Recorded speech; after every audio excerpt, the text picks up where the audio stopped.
Welcome back to Squawk Box. The Wall Street Journal reporting that Disney slashed its ad spending on Facebook amid the growing boycott by major brands upset at how the social media giant is handling hate speech and offensive content on its platforms. The time frame of Disney's pause is unclear, but it was the biggest U.S. advertiser on Facebook in the first half of the year. Our next guest is an internet pioneer and one of the most accomplished entrepreneurs of our time, Steve Case, chairman and CEO of Revolution, co-founder, of course, of America Online and chairman of the Case Foundation. He's got an op-ed in the Washington Post on the economic response to the pandemic and how Congress needs to rethink its approach to create a more equitable era of entrepreneurship. And he's got a lot of unique and provocative ideas that we want to talk about. Before we do that, though, Steve, given your role in the world of maybe the earliest version of social media, I'm very curious to get your thoughts on the latest here with Facebook and so many companies pulling out in terms of advertisers. And we're looking now at Disney, perhaps the latest over the weekend to do so.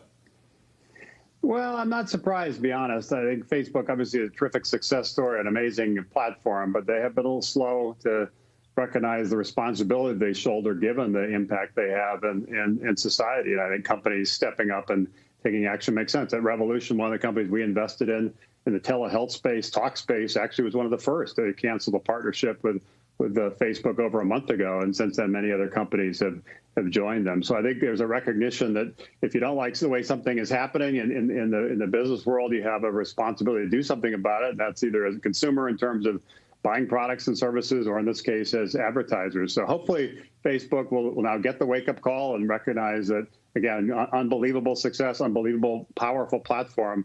But they also need to be more careful about how they manage that platform to make sure it really does allow things to happen in our society that are constructive and not destructive. Well, Steve, let me ask you, though, given that you have a portfolio company that has taken their money elsewhere, one, has it been an economic hit to them? Meaning, you look at one of the reasons that so many of the streamers, and Disney was a huge advertiser on Facebook in large part because they were launching Disney Plus right now.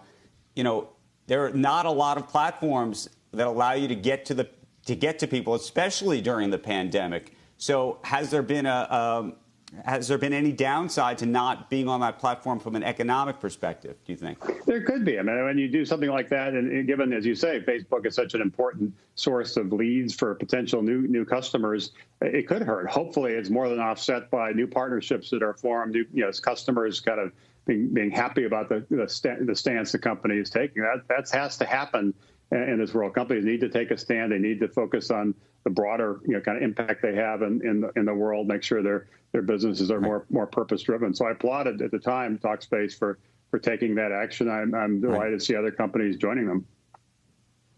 I want to get to the op-ed, but just one more final question on this.